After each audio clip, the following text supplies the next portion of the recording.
সে মনে হচ্ছে ধর্ষণের উৎসব চলতেছে। দেশবাসী ক্ষিপ্ত, বাংলাদেশের মানুষ নিজের উপরে জুলুম মেনে নেয়, কিন্তু নারীর উপরে সহিংসতার অপমান কোনোভাবে মেনে নেয় না। সে আগুন জ্বালায় দেয়, কিন্তু তারপরেও নানা আলাপ আসে নানা জায়গা থেকে। আলাপ আসে পোশাকের শালীনতার, বলা হয় শালীন পোশাক না পরার জন্যই ধর্ষণ হয়। এমনকি বাংলাদেশে এমন মালও আছে যারা এইভাবে, হাসিনা আমাদের গণতান্ত্রিক অধিকার, ভোটের অধিকার না দিলেও এইসব ফাইজলামির অধিকার ঠিকই দিছিল। এই যে এই ভাল শুন, তুই যে চর্বি জমাইছু, এটা দেখে কত রংধনুর সুরসুরি লাগে তুই জানিস? তোর তো শাস্তি হওয়া উচিত সুরসুরি দেওয়ার জন্য। তোর তো জেলে ধরা দরকার। জেলেত গেছো জিন্দগি, হ্যাঁ রে বালশুন, তোর তো দিনে ধর্ষণের দায়টা আসলে কার?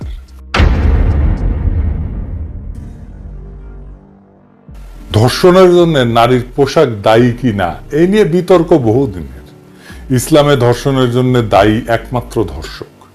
কিছু কিছু ইসলামপন্থী মতবাদ নারীকে শালীন পোশাক পরার উপদেশ দিয়ে ধর্ষণ প্রতিরোধের এই দুই চরম অবস্থানের মাঝামাঝি যুক্তিসঙ্গত ব্যাখ্যা কি হতে পারে, সেটাই আজকে আমাদের আলোচনার বিষয়। নারী এবং পুরুষের যৌন সম্পর্ক পৃথিবীর একটা জরুরি এবং গুরুত্বপূর্ণ সম্পর্ক। এই সম্পর্কের মূল বিষয়টা কি? একে অপরকে। সেই জন্যই বৈবাহিক সম্পর্কে দুইজনকে কবুল বলতে হয়।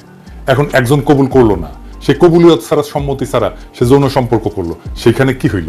সেখানে একজনের সম্মতি ছাড়া তার উপরে বল প্রয়োগ করা হলো। এইটা এখন একজনের উপরে আর একজনের জুলুম। এই প্রক্রিয়ায় একজন জালেম আর একজন মজলুম। ঠিক তো? আসে কি? আসে না। ঠিক একইভাবে রাজনীতিতে আমরা শাসককে কবুল করি ভোট দিয়ে। সেই শাসক যদি আমার কবুলের তোয়াক্কা না করে, সেটাই জুলুম হয়ে যায়। হাসিনা তাই জালেম, হাসিনা তাই জুলুম করছে আমাদের উপরে। বোঝা গেছে ব্যাপারটা? আপনাকে বিষয়টা দেখতে হবে জালেম এবং মজলুম এই কনসেপ্ট দিয়ে, তাহলেই বুঝবেন কার দোষ। এই প্রশ্নটা এখানে আসে না যদি আপনি জালেমকে চিনতে পারেন। তো এই সামাজিক বিতর্কে ইসলামের নানা বিধানের প্রশ্ন আসছে, নানা বিজ্ঞ আলেম নানা মত দিতেছেন। আমার ফেসবুকে এসে অনেকে বলতেছে বিষয় নিয়ে কথা বলি না। আপনারা জানেন আমি ধর্মীয় বিষয় নিয়ে কথা বলি না। আমার গুরুজন গৌতম দাস বলতেন যে কখনো কোনো ধর্মের কোনো বিষয় নিয়ে ব্যাখ্যা দিবেন না, কারণ আপনার ব্যাখ্যার পাল্টা একটা ব্যাখ্যা থাকবেই।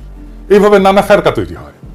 কথা সত্য, আবার এটাও সত্য যে সমাজে যদি একটা বিতর্ক তৈরি হয়, সেখানে সমাজের একজন বিবেকবান মানুষ হিসেবে সেখানে কিন্তু কিছু বলার থাকে, কিছু মতামত থাকে। তো আমি আমার হাসপাতালের টাইমে পবিত্র কোরআন আর হাদিস থেকে পড়লাম এই সমস্ত বিষয়গুলো নিয়ে। পরে যা যা পাইছি, আমার যা যা উপলব্ধি হয়েছে, তা আপনাদের সামনে পেশ করতেছি। আমি বলতেছি না যে আমার ব্যাখ্যা গ্রহণ করতে হবে, তবে কইতে পারেন আপনি ইসলাম ধর্মের বিষয় নিয়ে কথা বলেন কেন? যে কোনো ধর্ম যে কেউ পড়তে পারে, তো তাই না? কোনো বাধা নাই তো। জাকির নায়কের পড়া নাই এমন কোন ধর্মগ্রন্থ আছে? নাই। তো আসেন আল্লাহর নামে শুরু করি। ইসলামে হকুল ইবাদ বলে একটা বিষয় আছে, সেটা কি আমরা একটু দেখি। হকুল ইবাদ হইল মানুষের পারস্পরিক অধিকার, একজনের না, পারস্পরিক অধিকার, যা ইসলাম অত্যন্ত গুরুত্বের সাথে বিবেচনা করে। আপনি পশ্চিমে মানবিক অধিকার দেখবেন, মানুষের অধিকার দেখবেন, কিন্তু পারস্পরিক অধিকার, এই হকুল ইবাদ, এইটা ইসলামে খুবই ইউনিক একটা ধারণা। ইসলামে এই হকুল ইবাদ লঙ্ঘন করা আল্লাহর কাছে ক্ষমা করে। ধর্ষণ এমনই একটা অপরাধ যা সরাসরি হকুল ইবাদ লঙ্ঘন করে এবং এর মাধ্যমে একাধিক মৌলিক মানবিক অধিকার ক্ষুণ্ণ হয়। কিভাবে? এক নাম্বার, ধর্ষণ মানুষের ইজ্জত এবং সম্মানের লঙ্ঘন করে। ইসলাম প্রত্যেকটা মানুষের সম্মান এবং মর্যাদাকে পবিত্র বলে ঘোষণা করছে। কোরআন শরীফে আছে, নিশ্চয়ই আমি আদম সন্তানের সম্মান বৃদ্ধি করেছি। ধর্ষণ একজন নারীর বা পুরুষের ইজ্জত, আত্মসম্মান ও মর্যাদাকে ধ্বংস করে, যা সরাসরি হকুল ইবাদের লঙ্ঘন। আমরা আগে দেখলাম, এবং ইসলামে জুলুম হারাম। জুলুম মানে অন্যায়ভাবে কারো অধিকার হরণ করা। ইসলাম জুলুমকে হারাম ঘোষণা করেছে। হে আমার বান্দারা, আমি নিজের উপরে জুলুম হারাম করেছি এবং তোমাদের মধ্যেও তা হারাম করেছি, সুতরাং তোমরা একে অপরের প্রতি জুলুম করো না। ধর্ষণ একটা চরম জুলুম, কারণ এতে একজন নারী বা পুরুষের জীবন ধ্বংস হয়, মানসিক এবং শারীরিক কষ্ট ভোগ করতে হয় এবং সমাজে অপমানিত হইতে হয়। 3 নাম্বার, ধর্ষণ একজন মানুষের শারীরিক এবং মানসিক নিরাপত্তার অধিকার লঙ্ঘন করে। ইসলামে জীবনের নিরাপত্তা এবং মানসিক শান্তি প্রত্যেক মানুষের মৌলিক অধিকার। কোরআনে বলা আছে, তোমরা কোনো ব্যক্তিকে অন্যায়ভাবে হত্যা করো না, আল্লাহ এটাকে হারাম করেছেন। মনের মান সম্মান ধ্বংস করে দেয়, মানসিকভাবে তাকে হত্যা করে। 4 নাম্বার, ধর্ষণ নারীর মালিকানার অধিকার লঙ্ঘন করে। ইসলামের প্রতিটি মানুষের নিজের শরীরের উপরে অধিকার আছে। পবিত্র কোরআনে বলা আছে, তোমরা ব্যভিচারের কাছে যেও না, নিশ্চয়ই এটি অশ্লীল কাজ এবং অত্যন্ত নিকৃষ্ট পথ। ধর্ষণ শুধু ব্যভিচার না, এটা জোরপূর্বক শরীরের অধিকার কেড়ে নেওয়া। ইসলামে কাউকে বাধ্য করে যৌন সম্পর্ক স্থাপন করা সম্পূর্ণ নিষিদ্ধ এবং এইটা সরাসরি জোর জবরদস্তি এবং নারীর নিজস্ব অধিকারের লঙ্ঘন। ইসলামের ন্যায় বিচার প্রতিষ্ঠা করা বাধ্যতামূলক। কোরআনে বলা আছে, নিশ্চয়ই আল্লাহ ন্যায় বিচার এবং সদাচারের নির্দেশ দেন। ধর্ষণের মাধ্যমে একজন মানুষকে চরম অবিচার এবং অত্যাচারের শিকার হইতে হয়, যা ইসলামের ন্যায় বিচারের নীতির সরাসরি লঙ্ঘন। 6 নাম্বার, ধর্ষণের কারণে সামাজিক বিশৃঙ্খলা সৃষ্টি হয়। ইসলামে সমাজের শান্তি এবং নিরাপত্তা বজায় রাখা অপরিহার্য। কোরআন শরীফে বলা আছে, সাবধান, ফিতনার মানে বিশৃঙ্খলার শাস্তি শুধু সীমা লঙ্ঘনকারীদের উপরেই আসবে না, বরং তা সবার উপরে পড়বে। তার মানে কাউকে নিতে হয় না। ধর্ষণ শুধু ব্যক্তিগত অপরাধ থাকে না, তখন এটা সমাজের মধ্যে বিশৃঙ্খলা তৈরি করে, নারীদের নিরাপত্তাহীনতা বাড়ায় এবং সামাজিক ভারসাম্য নষ্ট করে। 7 নাম্বার, ধর্ষিতার প্রতি অবিচার এবং অপমান করা হকুল ইবাদের লঙ্ঘনের চরম দৃষ্টান্ত একটা। নবী করিম পিস বি আপন হিম ধর্ষণের শিকার নারীর প্রতি সমর্থন জানায় বলছিলেন, ধর্ষণের শিকার নারী কোনোভাবেই অপরাধী নয়, বরং সে নির্দোষ এবং অপরাধীকে কঠিন শাস্তি দেওয়া হবে। ইসলামে মানসিক সহায়তা দেওয়াই প্রকৃত ইসলামী বিধান। তবে কিছু ইসলামপন্থী গোষ্ঠী মনে করে নারীর পোশাক প্রতিরোধে ভূমিকা রাখে। তাদের যুক্তি পোশাক উস্কানি সৃষ্টি করতে পারে। শালীন পোশাক সমাজে ধর্ষণের হার কমাতে পারে। ইসলামে শালীন পোশাককে নির্দেশ করা হয়েছে অবশ্যই, কিন্তু বাস্তবতা কি বলে? বাস্তবতা বলে যে শিশুরাও তো ধর্ষণের শিকার হয়, অথচ তারা উত্তেজক পোশাক পরে না। বোরখা হিজাব পরিহিত নারীরাও ধর্ষিত হয়, পশুরাও তো শিকার হয়, তারা তো পোশাকই পরে না। অপরাধীর বিকৃত মানসিকতায়, সমাজের আইনি দুর্বলতায় এবং ক্ষমতার অপব্যবহারে। আবার উল্টার দিকে মিলিট্যান্ট সেকুলাররা মনে করে যে প্রত্যেকটা মানুষের শরীরের উপরে তার নিজস্ব অধিকার আছে, নারী যা ইচ্ছা তাই পড়তে পারবে বা করতে পারবে। রাষ্ট্র বা সমাজের হস্তক্ষেপ এখানে অগ্রহণযোগ্য। আপনি কি যা খুশি তাই পড়তে পারেন? আসলেই পারেন? পারেন? পারেন না তো। আপনি কি লুঙ্গি পরে ঢাকা ক্লাবে ঢুকতে পারবেন? প্যান্ট পরে কি জানাজার নামাজে দাঁড়াইতে পারবেন? পারবেন না। পায়জামা পাঞ্জাবি পরে কি আর্মির ডিউটি করতে পারবেন? পারবেন না।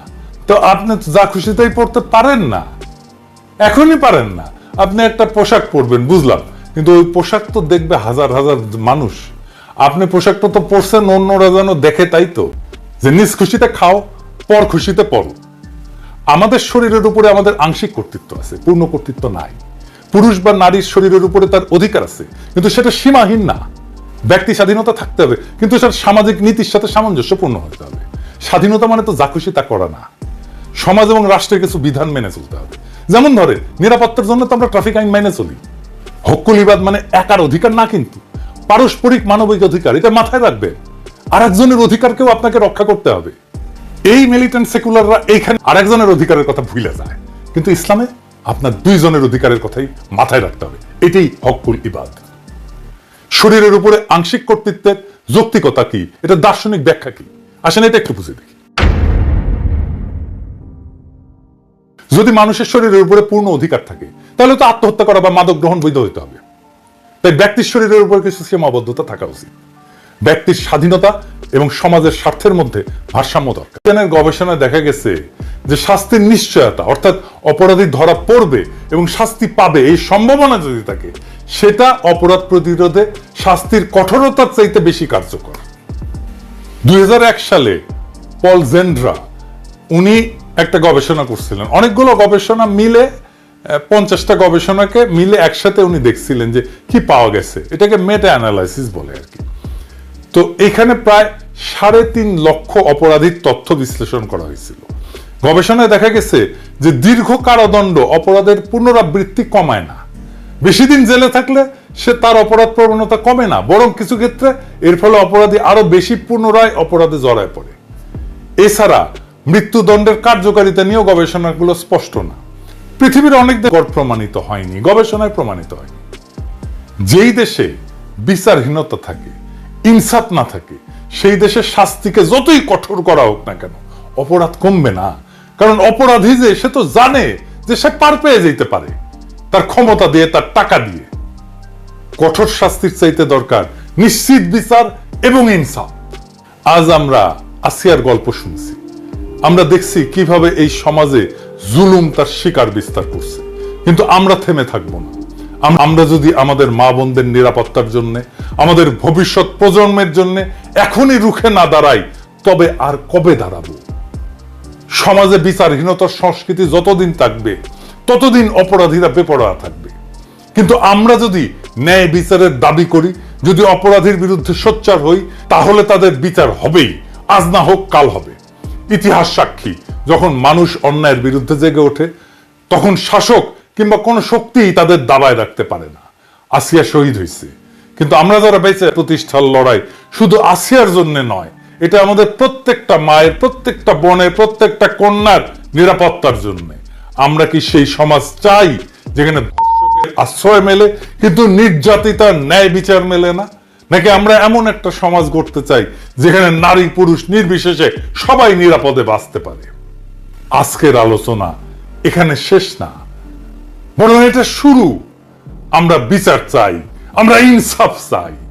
আর এই অন্যায়ের বিরুদ্ধে প্রতিটি ন্যায়ের কণ্ঠস্বর একদিন এমন শক্তিশালী হয়ে উঠবে যে কোনো ক্ষমতা আর তার